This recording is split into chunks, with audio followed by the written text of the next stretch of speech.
When Jonathan interceded, Saul promised not to kill David.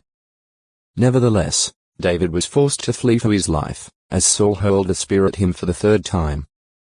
Saul even had messengers watch David's house and commanded that he be put to death in the morning. 1 Samuel 18. 1. 19. 11. That night David made his escape through a window of his house and ran to Ramah, where Samuel resided. With Samuel he then took up dwelling in Naioth. When news of this reached Saul, he sent messengers to seize David. But, upon arriving, they began behaving like prophets. Evidently God's Spirit operated upon them in such a way that they completely forgot the purpose of their mission. When this also happened to two other groups of messengers dispatched by him, Saul personally went to Ramah.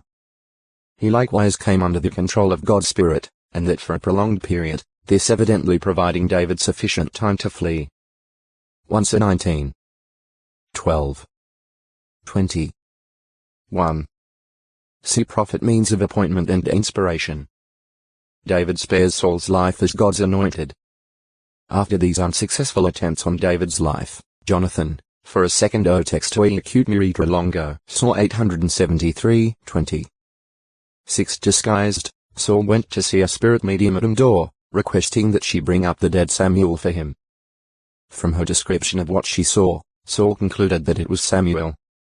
However, it should be noted that Jehovah had not answered Saul's inquiries, and obviously did not do so by means of a practice condemned by his law as warranting the death penalty.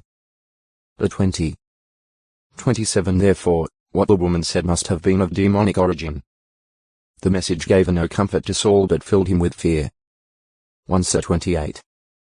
4-25. See Spiritism. Saul's death.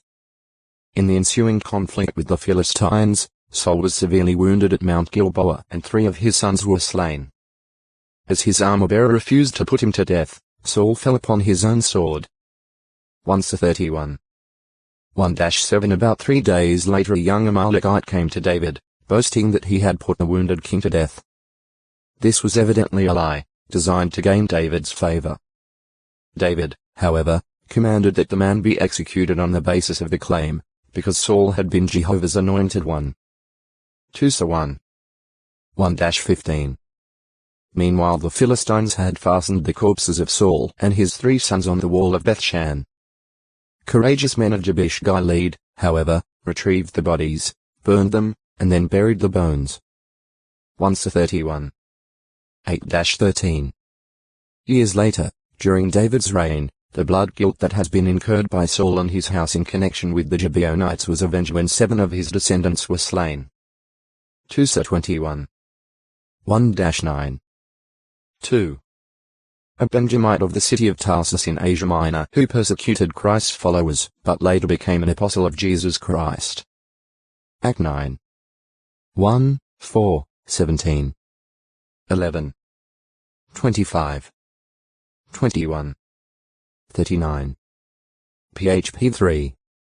5. In all of his letters he referred to himself by his Latin name Paul. See Paul. Savior. One who preserves or delivers from danger or destruction. Jehovah is identified as the principal Savior, the only source of deliverance. Isra 43. 11. 45. 21. He was the Savior and deliverer of Israel, time and again. PS 106. 8, 10, 21. Isra 43. 3. 45. 15. Jah 14. 8. He saved not only the nation, but also individuals who served him. 2 Samuel 22. 1-3. Often his salvation was through men raised up by him as saviors. NE 9. 27. During the period of the judges, these special saviors were divinely selected and empowered to deliver Israel from foreign oppression. JG 2. 16. 3. 9, 15. While the judge lived, he served to keep Israel in the right way, and this brought them relief from their enemies. JG 2. 18. When Jesus was on earth, Jehovah was his Savior, supporting and strengthening him to maintain integrity through his strenuous trials. Heb 5. 7. PS 28. 8. Along with his role as Savior, Jehovah is also the repurchaser. Isra 49. 26. 60. 16. In the past he redeemed his people Israel from captivity. In delivering Christians from sin's bondage, he does the repurchasing through his Son Jesus Christ. 1 Joe 4.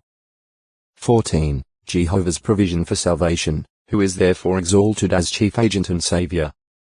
Act 5. 31. Accordingly, Jesus Christ can rightly be called our Savior, even though he performs the salvation as the agent of Jehovah. Tit 1. 4. 2 P 1. 11. The name Jesus, given to God's Son by angelic direction, means Jehovah is salvation, for, said the angel, he will save his people from their sins. Mount 1. 21. 1. 31. This name point